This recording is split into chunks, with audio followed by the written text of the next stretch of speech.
নমস্কার। এই খবরটা সামনে আসার পরে এখন মুসলিম সমাজের মধ্যেও মিশ্র প্রতিক্রিয়া তৈরি হয়েছে। অনেকে বলছেন ইউসুফ পাঠানকে কাজে লাগিয়ে কেন্দ্রের বিজেপি সরকার আবারও মুসলিমদেরকে বদনাম করার জন্য মাঠে নেমেছে।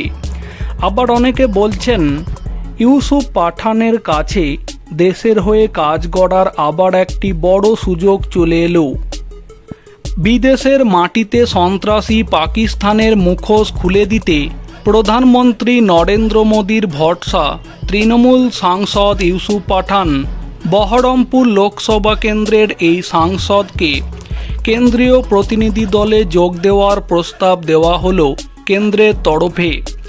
জানা যাচ্ছে ইউসুফ যে দলে থাকছেন তার নেতৃত্বে রয়েছেন আপ সাংসদ সঞ্জয় ঝা। সবকিছু ঠিকঠাক থাকলে আগামী 21শে মে বিকালে রওনা দেবে দলটি। পহেলগাঁও সন্ত্রাস এবং অপারেশন সিঁদুরের পরে ভারতের অবস্থান এবং পাকিস্তান কিভাবে প্রত্যক্ষ জঙ্গিদের মদদ দিচ্ছে সেটা গোটা বিশ্বের সামনে তুলে ধরতে চায় ভারত। কেন্দ্র সরকার সেই লক্ষ্যে বিশ্বের বিভিন্ন প্রান্তে ভারত থেকে প্রতিনিধি দল পাঠাতে চলেছে। ওই প্রতিনিধি দলে শাসক এবং বিরোধী দুই শিবিরেরই সাংসদেরা থাকছেন, আর সেই দলের অন্যতম মুখ হতে চলেছেন ইউসুফ পাঠান। রাজনৈতিক বিরোধ ভুলে বহরমপুরের এই তৃণমূল সাংসদকে আমন্ত্রণ জানিয়েছেন কেন্দ্রীয় আইনমন্ত্রী কিরেন রিজিজু। জানা যাচ্ছে ইউসুফ পাঠান এই আমন্ত্রণ পাকিস্তানের মুখোশ খোলার সুযোগ হিসাবে গ্রহণ করেছেন। দলীয় নেতৃত্ব অনুমোদন দিলে এই প্রতিনিধি দলের অংশ হিসাবে যোগ দেবেন ইউসুফ পাঠান।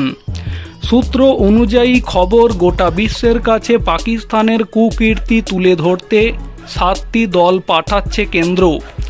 এই দলগুলিকে নেতৃত্ব দেবেন বিজেপির রবিশঙ্কর প্রসাদ, বিজয়ন্ত পান্ডা, কানিমোঝি, সুপ্রিয়া সুলে, একনাথ শিন্ডে, শশী থারুর, সঞ্জয় ঝা।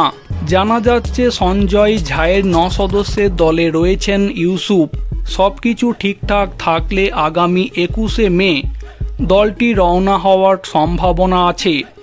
এই প্রতিনিধি দল 5টি দেশে যাবে, যার মধ্যে আছে ইন্দোনেশিয়া, মালয়েশিয়া, কোরিয়া, সিঙ্গাপুর এবং জাপান।